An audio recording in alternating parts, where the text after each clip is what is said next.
हर किसी के पास अपनी कोई न कोई प्रतिभा होती है जिस कारण से यह अपने आप में खास होता है। अतः हमें दूसरों को देखकर उसकी तुलना करते हुए कभी खुद के लिए घमंड नहीं करना चाहिए, क्योंकि घमंड करने वालों का सिर हमेशा नीचे ही होता है। तो आज हम दोस्तों आपको बताएंगे एक घमंडी कौवे की। आज इस कौवे से हमें 5 ऐसी बातें सीखने को मिलेगी जिससे हमारा जीवन हमेशा खुशियों से भरा रहेगा। और दोस्तों एक कहानी अपने परिवार, अपने बच्चों को जरूर सुनाइएगा। राधे राधे, जय श्री कृष्ण। दोस्तों आप सबका हमारे इस कहानी के चैनल पर स्वागत व अभिनंदन है। दोस्तों आप लोग चैनल को सब्सक्राइब कर लें, बेल आइकॉन का बटन ऑन कर दें, जिससे हर एक कहानी का नोटिफिकेशन आप तक पहुंचता रहे। एक बार की बात है, हंसों का एक झुंड समुद्र तट के ऊपर से गुजर रहा था। उसी जगह एक कौवा भी मौज मस्ती कर रहा था। उसने हंसों की उपेक्षा भरी नजरों से देखा।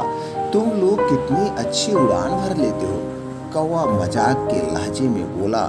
तुम लोग और कर ही क्या सकते हो, बस अपना पंख फड़फड़ाकर उड़ान भर सकते हो। क्या तुम मेरी तरह फुर्ती से उड़ सकते हो, मेरी तरह हवा में कलाबाजियां दिखा सकते हो, कर्तव्य दिखा सकते हो? नहीं, तुम तो ठीक से जानते भी नहीं कि उड़ान किसे कहते हैं।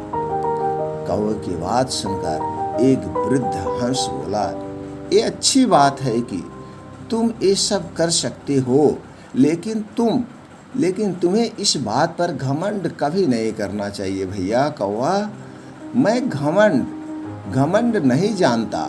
अगर तुम में से कोई भी मेरा मुकाबला कर सकता है तो सामने आए और मुझे हरा कर दिखाए। एक युवा नर हंस ने कौवे की चुनौती स्वीकार कर ली। यह तय हुआ कि प्रतियोगिता 2 चरणों में होगी।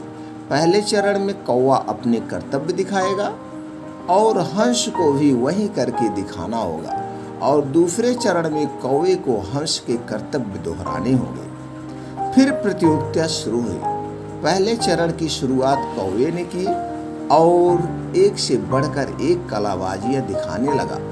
यह सभी गोल मोल चक्कर खाता था तो कभी जमीन छूते हुए ऊपर उड़ जाता था। यही हंस उसके मुकाबले कुछ खास नहीं कर पाया। कौवा और भी बढ़ चढ़ कर बोलने लगा, मैं तो पहले ही कह रहा था कि तुम लोगों को कुछ भी नहीं आता ही नहीं है, तुम लोग तो एकदम गंवार हो। फिर दूसरा चरण शुरू हुआ। हंस ने उड़ान भरी और समुद्र की तरह उड़ने लगा। कौवा भी उसके पीछे हो लिया। एक कौन सा कमाल दिखा रहे हो, भला सीधे सीधे उड़ना भी कोई चुनौती है?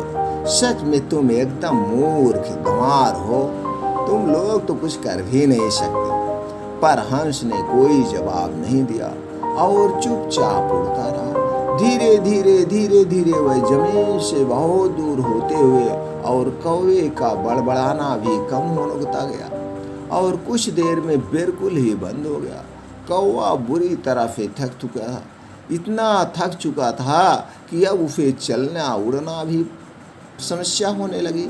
अब उसके लिए खुद को हवा में रखना भी मुश्किल हो रहा था और वह बार बार पानी के करीब पहुंचा जा रहा था। हंस कौवे की स्थिति समझ रहा था, पर उसने अनजान बनते हुए कहा, तुम बार बार पानी को क्यों छू रहे हो? क्या ये भी तुम्हारा कोई कर्तव्य है? नहीं, कौवा बोला, मुझे माफ कर दो, मैं अब बिल्कुल थक चुका हूँ और यह तुमने मेरी मदद नहीं की तो मैं यही दम तोड़ दूंगा। मुझे बचा लो, मैं कभी घमंड नहीं दिखाऊंगा। मुझे मेरी गलती का एहसास हो गया। हंस भैया, मेरी जान को बचा लो, वह यही बार बार कह रहा था। हंस को कौवे पर दया आ गई। उसने सोचा कि चलो कौवा सबक तो सीख ही चुका है, अब उसकी जान बचाना ही ठीक होगा। और वह कौवे को अपनी पीठ पर बैठाकर वापस जो है तट की तरफ पहुंच गया और आ गया वहां पर। तो दोस्तों इस कहानी से हमें क्या सीख मिलती है? हमें इस बात को समझना चाहिए कि भले हमें पता ना हो पर हर किसी में कुछ ना कुछ प्रतिभा छुपी होती है जो उसे आप से भी एक विशेष बनाती है, एक अलग पहचान बना सकती है। चाहे वह लड़का हो, चाहे वह लड़की हो, चाहे वह विकलांग हो, चाहे वह मानसिक विकलांग हो, लेकिन उसके अंदर कुछ न कुछ कला है। सिर्फ और सिर्फ उसे दिखाने की जरूरत होती है। जिस दिन आदमी अपने अंदर की कला को दिखा देगा उस दिन वो दुनिया में इतिहास रच देगा। वह बहुत कुछ कर सकता है दोस्तों।